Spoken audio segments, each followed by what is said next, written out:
जब आज़ादी का ऐलान हो गया, हमने सरेंडर कर दिया, जी जी तो जी उसके जी जी बाद जो है मुक्ति बाहिनी और वहाँ की उनकी जो फोर्सेस थी, उन्होंने जी कंट्रोल संभाल लिया और मुजीबुर रहमान ने अपनी हुकूमत का ऐलान कर दिया। जी।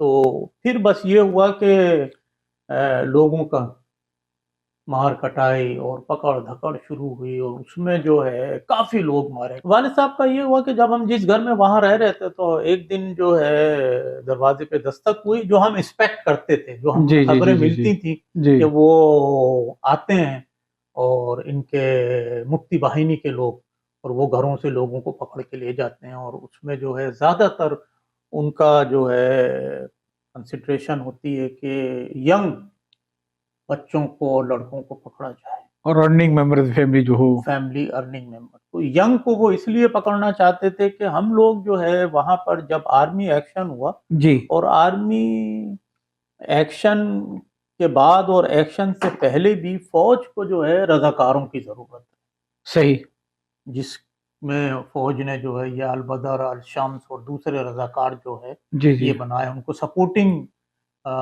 जी जी। सपोर्टिंग स्टाफ और वो चीजें चाहिए होती आप थी। किसी कम्युनिटी के खिलाफ कोई एक्शन कर ही नहीं सकते अगर आपके वहाँ पे किसी किस्म की कोई एग्जैक्ट रूल्स एग्जैक्ट नहीं है, कोई आपके। एग्जैक्टली कुछ नहीं हो सकता उसके बगैर। बहरहाल हम लोग जो है वो उसमें रजाकारों में शामिल हो गए, और ऑफ कोर्स जो जितने भी गैर बंगाली थे आपके वो उस वक्त सब। घर पे थे जब आपके वालिद साहब के साथ हादसा जी। हुआ? तो हुआ, मैंने आपको बताया, हम उसी तरफ चलते हैं कि यंग लड़कों को जो पकड़ते थे सबसे ज्यादा, जी जी जी और जी उनका ये था कि यंग लड़कों को ले जाके उनको मार देना जी। इमीडिएटली, बाहर ले जाके मार दिया करते हम्म। थे। तो मुझे घर वालों ने ये कहा कि भाई देखो, आ गए हैं, जब वो बंगले के अंदर आए जी तो वालदा ने और लोगों ने ये कहा तुम छुप जाओ। घर में हमारे एक कमरे में मसेरी थी, वो मसेरी के नीचे छुप गया।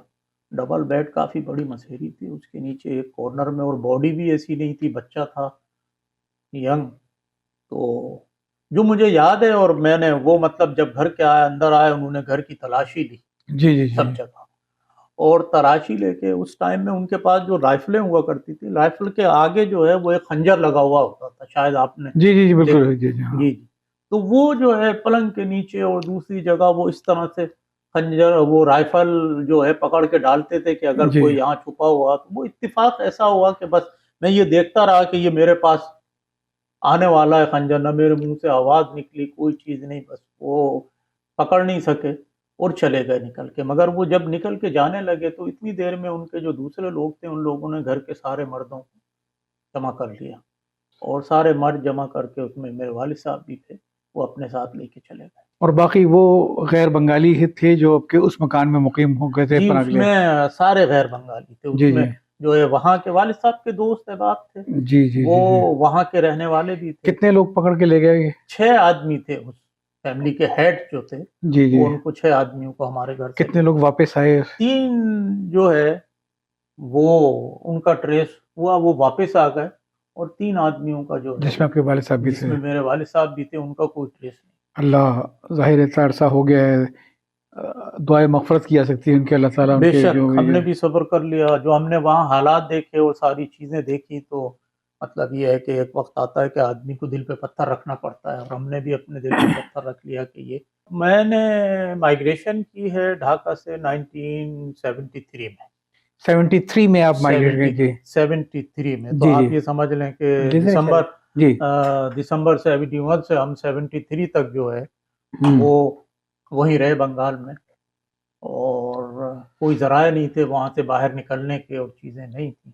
जी जब एग्रीमेंट तो हो गया था, बाद में भुट्टो साहब ने हुकूमत संभाली, और उन्होंने जो है ये ऐलान किया कि फेडरल गवर्नमेंट के लोग और जो भी जी जी दूसरे जी। लोग पहले थे, वो उनके जहाज जी, गए थे उनको उनको जो है हम उनकी फैमिलीज तो आप उसमें आते होंगे आईडीबी में मुन, आपके पास? मुंतकली, जी, जी जी जी। उनकी हम मुंतकली कर लेंगे। मगर वो एक बहुत लंबा क्यू था, हम उसमें आ नहीं सके। अच्छा अच्छा अच्छा तो अच्छा। फिर ये वालिद साहब के एक दोस्त थे, उन्होंने जो है वो भी इत्तेफाक से वेस्ट पाकिस्तान से उनका ताल्लुक था, जी और जी बैंकर थे, बैंक में ही थे। उन्होंने वालिद साहब के जाने के बाद जो है हमारा सुपरविजन किया, जी। और फिर ये सोचा गया कि हम यहाँ से जो है निकल के इंडिया जाएं, और इंडिया जाने के बाद जो है हम बर्मा नेपाल के थ्रू जो है वो पाकिस्तान मुंतकिल हो। तो ये रास्ता हमने अपनाया उस टाइम में। इस तरीके से आप निकले वहां से, मतलब वो सरकारी मुलाजमीन के लिए जहाज गए थे लेने के लिए, उनकी फैमिली के लिए, उसमें आप नहीं थे गए, बल्कि आप हिंदुस्तान गए वहां से? जी, हिंदुस्तान में कुछ अरसा गुजारा, वहां से हम फिर निकल के जो है, हमको एक फैसिलिटेटर मिला था। हमने ढाका से सफर किया, जैसूर एक जगह है। जी जी जी बिल्कुल, हाँ, जैसूर का एक मुकाम है, इंडिया का बॉर्डर है वो। वहां सफर करके हम गए ढाका से। उसके बाद हमने तकरीबन जो है 10 घंटे 12 घंटे वॉक की, 12 घंटे वॉक किए जैसूर से? जैसूर से इंडिया बॉर्डर के लिए। खौफ तो महसूस होता होगा कहीं? खौफ तो हरदम 12 घंटे जैसूर जो है वो तो ऐसा इलाका था कि जहाँ पे अच्छी खासी फाइटिंग। जी जी जी जी, लोग दोनों साइड से बहुत लोग मारे गए, गैर बंगाली वहां पर बहुत मारे गए जी। तो उसमें जो है हमने वहां से, एजेंट ने फैसिलिटेट किया, तो हम वो बॉर्डर क्रॉस करके। इंडिया का कौन सा शहर था वो? इंडिया पहुंचे कलकत्ता। अच्छा अच्छा अच्छा, कलकत्ता पहुंचे। जो जैसूर का जो बॉर्डर है, उस टाइम में ट्रेडिंग होती थी ये जानवरों की। अच्छा अच्छा अच्छा अच्छा, और मेरा ख्याल है कि अभी भी होती है। यहाँ से गाय वाय जाती होगी वहां से? यहाँ से, वहां से गाय, इंडिया से गाय जाती है? इंडिया से गाय आती थी, क्योंकि हिंदुइज्म में आपको पता है कि। और यहाँ से जो है वो बकरे बकरियां जाती थी इंडिया। अच्छा अच्छा, ये ट्रेडिंग थी। तो उसके जो ताजिर लोग होंगे वही फैसिलिटेटर बन गए होंगे वो सारे। अच्छा, उनकी जो गाड़ियां, ट्रक होते थे, उसमें लोगों को जो है वो ले जाते थे। तो हमारे साथ इत्तेफाक ऐसा हुआ कि जब हम सब लोग वहां पहुंच गए तो उन्होंने पहले हमें ट्रक पे बिठा दिया, फिर पीछे बकरियां लोड कर दी, और हम इस तरह से बॉर्डर क्रॉस करके निकल गए और फिर कलकत्ता शहर पहुंचे। कुर्बानी का बकरा नहीं बने आप लोग, बल्कि अल्हम्दुलिल्लाह के जिंदा सलामत कलकत्ता पहुंच गए। अल्लाह ने बड़ा करम किया। वहाँ कलकत्ता के दिन क़याम रहा? कलकत्ता 1 हफ्ते क़याम रहा। अच्छा। और 1 हफ्ता रहने के बाद फिर हम बिहार, नेपाल का बॉर्डर है, वहाँ पे एक तकरीबन ओपन ही बॉर्डर है हर जमाने में, कोई ज्यादा सख्ती नहीं थी हिंदुस्तान में। सख्ती नहीं थी। जी जी। दरभंगा एक जगह है, वो नेपाल का और इनका बॉर्डर है, इंडिया का।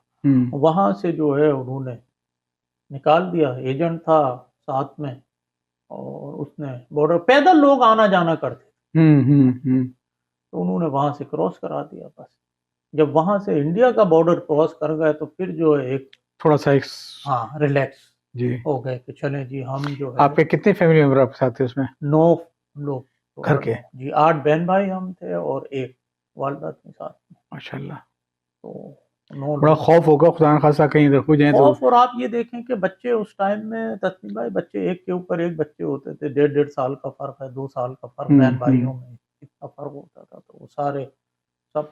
नेपाल कितने अरसा रहे आप? नेपाल हम रहे हैं तकरीबन 2 हफ्ता है।